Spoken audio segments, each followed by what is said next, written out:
नमस्कार दोस्तों। छत्तीसगढ़ बीजेपी में अब एक नए चेहरे की तलाश शुरू हो गई है, जिसके दम पर वो एक बार फिर सत्ता में लौटने का लक्ष्य हासिल कर सके। तो क्या 15 साल तक छत्तीसगढ़ में हुकूमत करने वाले डॉक्टर रमन सिंह की पारी का अंत हो गया है? इसके बारे में आगे बात करेंगे। उससे पहले थोड़ा प्रदेश की सियासी तस्वीर समझ लेते हैं। 2018 में जिन 3 राज्यों में चुनाव में बीजेपी को हार का सामना करना पड़ा, उसमें छत्तीसगढ़ ने उसे सबसे ज्यादा दर्द दिया। यहां कांग्रेस ने 90 में से 70 सीटें जीतकर बीजेपी का सुपड़ा साफ कर दिया। 2003 और 2008 में बीजेपी ने 50 सीटें जीती थी, जबकि 2013 में उसने 49 सीटें जीती थी। 2018 में बीजेपी को केवल 14 सीटें मिली, जो न केवल बीजेपी के लिए बल्कि रमन सिंह के लिए भी बड़ा झटका था। मध्य प्रदेश में जोड़ तोड़कर बीजेपी दोबारा सत्ता में आ गई। राजस्थान में भी वो करीब करीब कामयाब हो गई थी, लेकिन छत्तीसगढ़ कांग्रेस में सेंध लगा पाने में बीजेपी कामयाब नहीं हुई। विधानसभा चुनाव में हार के बाद से ही बीजेपी ने अपनी रणनीति में बदलाव किया और विधानसभा चुनाव के फौरन बाद जब लोकसभा चुनाव हुए तो जो 11 सीटें हैं छत्तीसगढ़ की, तो पार्टी ने सभी 11 सीटों पर अपने कैंडिडेट्स बदल दिए, जिसका नतीजा ये हुआ कि बीजेपी ने 11 में से 9 सीटें जीत ली। इसके बाद से ही छत्तीसगढ़ बीजेपी में नए लीडर की खोज शुरू हो गई। पार्टी की छत्तीसगढ़ प्रभारी और महासचिव डी पुरंदरेश्वरी और संगठन के संयुक्त महासचिव शिव प्रकाश ने प्रदेश का कई बार दौरा किया, लगातार दौरा किया। इन्होंने हाईकमान को छत्तीसगढ़ में पिछड़ा वर्ग से नेता ढूंढने और उसे आगे बढ़ाने का सुझाव दिया। चुनाव में हार की समीक्षा में एंटी इनकम्बेंसी तो एक सबसे बड़ा फैक्टर था ही, उसे माना भी गया। लेकिन एक बड़ा कारण जो माना गया वो था ओबीसी वोटरों का कांग्रेस की ओर झुकाव। ये एक बड़ा कारण था बीजेपी की हार का, क्योंकि ओबीसी वोट बैंक ने उसे पूरी तरह से नकार दिया था। कांग्रेस ने पिछड़े वर्ग के नेता भूपेश बघेल पर दांव खेला और उसमें कामयाबी भी मिली।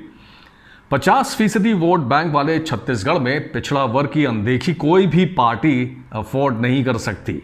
यही वजह है कि बीजेपी ने अब पिछड़े वर्ग से आने वाले कुरुद से विधायक अजय चंद्राकर को प्रमोट करना शुरू किया है। अजय चंद्राकर रमन सिंह कैबिनेट में मंत्री भी रह चुके हैं, अच्छे वक्ता हैं और विधानसभा में भी काफ़ी एक्टिव रहते हैं। पूर्व आईएएस अधिकारी ओपी चौधरी, जिन्होंने प्री मैच्योर रिटायरमेंट लिया और बीजेपी के टिकट पर 2018 का चुनाव भी लड़ा, हालांकि वो हार गए थे, वो भी काफ़ी एक्टिव हैं और पार्टी आलाकमान उन्हें भी काफ़ी प्रमोट कर रही है और ये माना जा रहा है कि उन्हें आगे आने वाले समय में बड़ी जिम्मेदारी के लिए तैयार किया जा रहा है। ओपी चौधरी प्रदेश में दबदबा रखने वाले अघड़िया समुदाय से आते हैं। पिछड़ा वर्ग से आने वाले तीसरे बड़े नेता हैं बीजेपी के धर्मलाल कौशिक। इस समय नेता विपक्ष हैं धर्मलाल कौशिक और ये कुर्मी समुदाय से आते हैं। बीजेपी आलाकमान अगले चुनाव से पहले इन्हें भी काफ़ी प्रमोट कर रही है और सूत्रों के मुताबिक अभी बीजेपी अगला चुनाव किसी एक फेस पर लड़ने के मूड में नहीं है। इसका मतलब है कि रमन सिंह की पारी का अंत, जो पिछले 3 चुनाव में बीजेपी के सीएम फेस थे। वैसे भी रमन सिंह को लेकर आलाकमान का रुख अब काफ़ी ठंडा नजर आने लगा है। उन्हें बीजेपी का राष्ट्रीय उपाध्यक्ष बनाकर दिल्ली बुला लिया गया।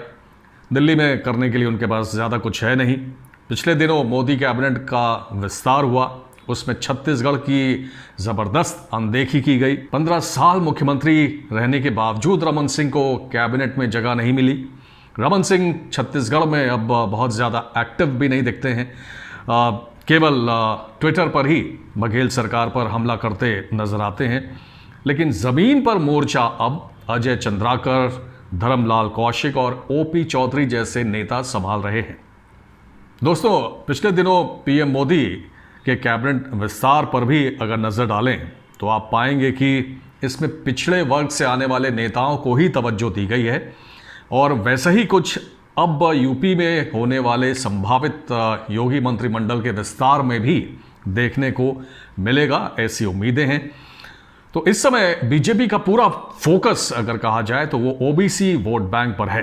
और इस सिनेरियो में ये कहा जा सकता है कि रमन सिंह के लिए अब छत्तीसगढ़ में स्कोप काफी कम हो गया है। अगर बीजेपी अगला चुनाव छत्तीसगढ़ में जीतती है तो ये आप तय मानिए कि मुख्यमंत्री पिछड़े वर्ग से ही होगा, यानी कि रमन सिंह की पारी का अंत हो सकता है। रमन सिंह को हम किसी प्रदेश का राज्यपाल बने देखें। उसके लिए हमें थोड़ा इंतजार करना होगा दोस्तों। और आपकी क्या राय है डॉक्टर रमन सिंह को लेकर, कमेंट सेक्शन में जरूर बताइएगा। बहुत बहुत धन्यवाद। जय हिंद।